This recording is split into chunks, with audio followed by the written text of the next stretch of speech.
Genetically engineered crops in agriculture, a worldwide experiment on people, animals and nature. Cultivation of genetically engineered crops like soy, maize, cotton or canola have far-reaching consequences. 90% of genetically engineered crops belong to the corporate agricultural group Monsanto. The rest are owned by Syngenta, DuPont, Bayer and others. Genetic manipulation of crops can have uncontrollable consequences. The function of genomes is only partially understood, but foreign genes are still introduced into crops. These genetically engineered crops are widely cultivated outdoors, where they cannot be controlled. Currently, 90% of GE cultivation occurs in the Americas, particularly in the USA, Argentina, Brazil and Canada. It seems researchers have forgotten that genetically engineered crops once outside can no longer be controlled like they could in the lab.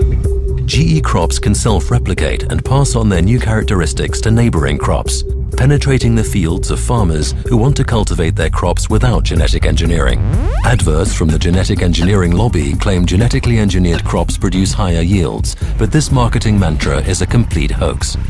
It has been shown that crop yields for GE crops are no higher than normal crops, but farmers must buy more expensive patented genetically engineered seeds each year.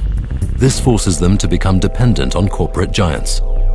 But that's not all. Genetic engineering giants also produce pesticides and herbicides.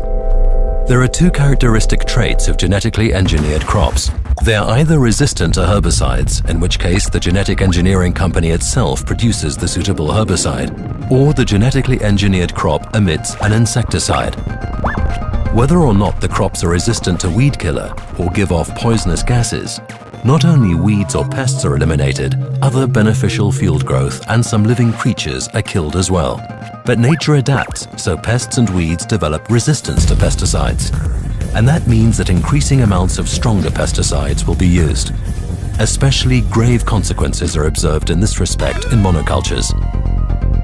For example, in South America, rainforests and other natural landscapes are destroyed every day to make room for genetically engineered monocultures and pasture.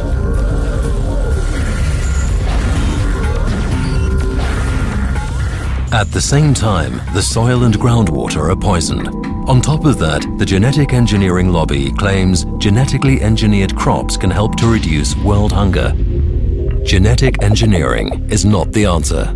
There is enough food on Earth. The problem is that it's not distributed fairly. But the fact is that most genetically engineered crops find their way into the livestock chain, so they end up as meat or dairy products in supermarkets.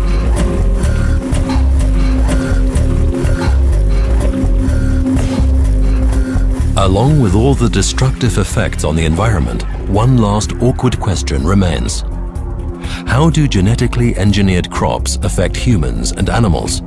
The answer is, no one knows.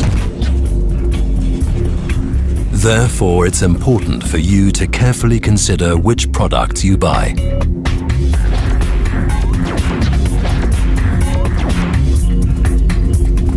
Get informed and get involved, because our world is not a testing ground. For more information about genetic engineering, go to greenpeace.org/GMO.